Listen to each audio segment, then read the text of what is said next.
ദൈവത്തിൻ്റെ അതിപരിശുദ്ധമായ നാമം വാഴ്ത്തപ്പെടുമാറാകട്ടെ. ദൈവവചന ശ്രോതാക്കളായ നിങ്ങൾക്കേവർക്കും യേശു ക്രിസ്തുവിൻ്റെ നിസ്തുല്യമായ നാമത്തിൽ പ്രഭാതവന്ദനം.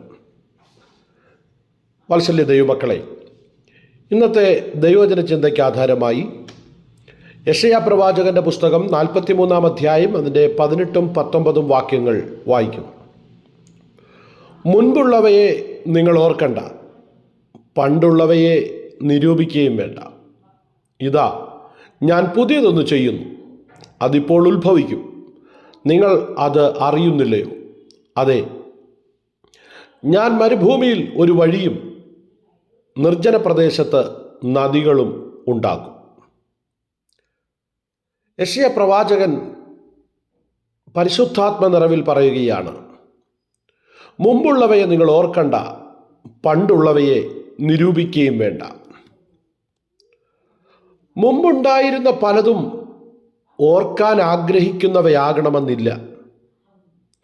മനഃപൂർവമായി മറക്കാൻ ആഗ്രഹിക്കുന്നവ നമ്മുടെ പലരുടെയും ജീവിതത്തിൽ ഉണ്ടായെന്ന് വരാം. അല്ലെങ്കിൽ അതിൽ പലതും മറക്കാൻ ആഗ്രഹിക്കുന്നവയായിരിക്കാം, ഒരിക്കൽ പോലും ഓർക്കാൻ ആഗ്രഹിക്കാത്തവ.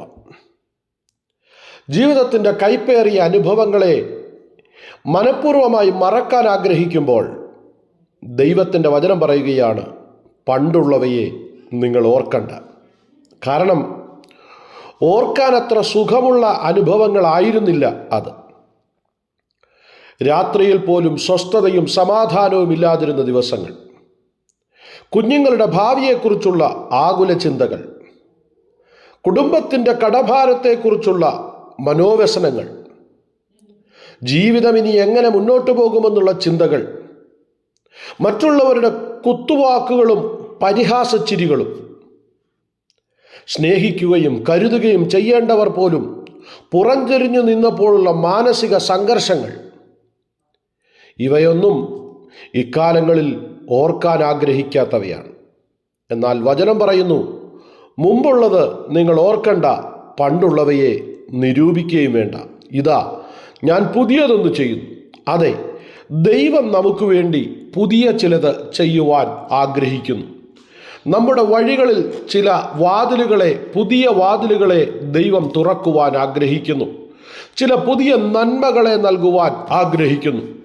ഭാരത്തോടെ, മനോവ്യസനത്തോടെ, തലമുറകളെക്കുറിച്ചുള്ള ചിന്തയോടെ, ജോലിയെക്കുറിച്ചുള്ള മനോഭാരത്തോടെ ആയിരിക്കുന്ന ദൈവകുഞ്ഞെ, ഇന്ന് ഈ പ്രഭാതത്തിൽ ദൈവത്തിൻ്റെ വചനം നിനക്കുറപ്പു തരുന്നു. ഇതാ, ഞാൻ പുതിയതൊന്ന് ചെയ്യുന്നു. എന്താണ് ദൈവം ചെയ്യുന്നത്? നിങ്ങൾ അറിയുന്നില്ലയോ? അതെ, ഞാൻ മരുഭൂമിയിൽ ഒരു വഴിയും നിർജ്ജന പ്രദേശത്ത് നദികളും ഉണ്ടാക്കും. അതെ, മരുഭൂമിയിൽ ഒരു വഴി ഉണ്ടാക്കുവാൻ സ്വർഗത്തിൽ ദൈവത്തിന് കഴിയും.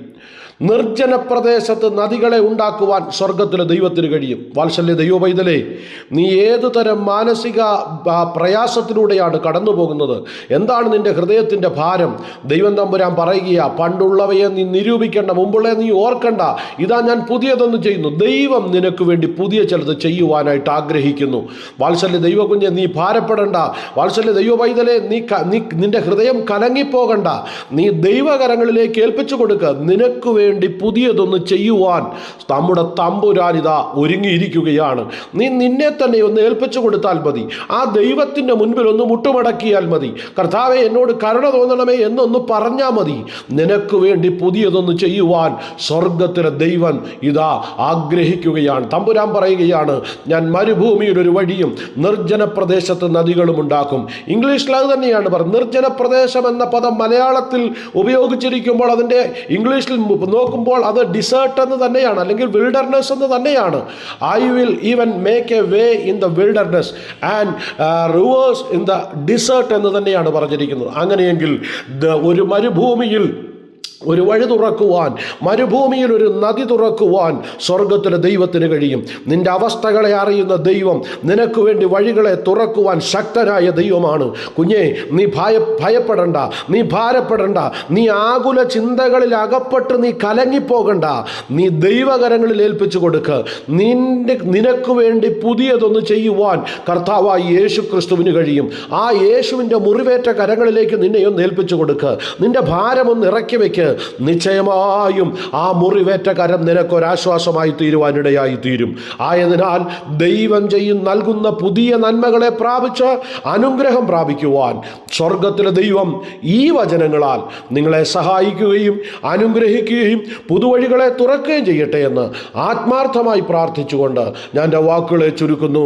ദൈവം നിങ്ങളെ ധാരാളമായി അനുഗ്രഹിക്കട്ടെ. ഒരു നിമിഷം പ്രാർത്ഥിക്കാം. പരിശുദ്ധ ദൈവമേ, ഈ വചനം കേൾക്കുന്ന ആരെങ്കിലും ഭാരത്തോടെ ആയിരിക്കുന്നെങ്കിൽ ഇന്ന് ഞാൻ അവർക്ക് വേണ്ടി പ്രാർത്ഥിക്കുന്നു. ദൈവമേ, മുമ്പുള്ളവയെ നിങ്ങൾ ഓർക്കണ്ട, പണ്ടുള്ളവയെ നിങ്ങൾ നിരൂപിക്കുകയും വേണ്ട, ഇതാ ഞാൻ പുതിയതൊന്ന് ചെയ്യുന്നു. അതേ കർത്താവേ, നിരാശയോടിരിക്കുന്ന ജീവിതങ്ങളുടെ ഹൃദയത്തിൻ്റെ അകത്തളങ്ങൾ ജീവിതങ്ങളിൽ പുതിയൊന്ന് ദൈവം ചെയ്യുമാറാകണമേ. പുതിയൊരു സാക്ഷ്യം അവർക്ക് നൽകണമേ, പുതിയൊരു പ്രാർത്ഥന അവർക്ക് നൽകണമേ, പുതിയൊരു നന്മ നൽകണമേ കർത്താവേ, പുതിയൊരു അനുഗ്രഹം അവർക്ക് നൽകണമേ കർത്താവേ.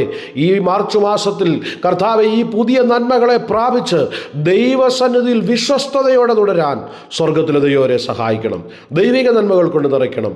യേശുവിൻ്റെ അൻപുള്ള നാമത്തിൽ തന്നെ. ആമേൻ, ആമേൻ, ആമേൻ.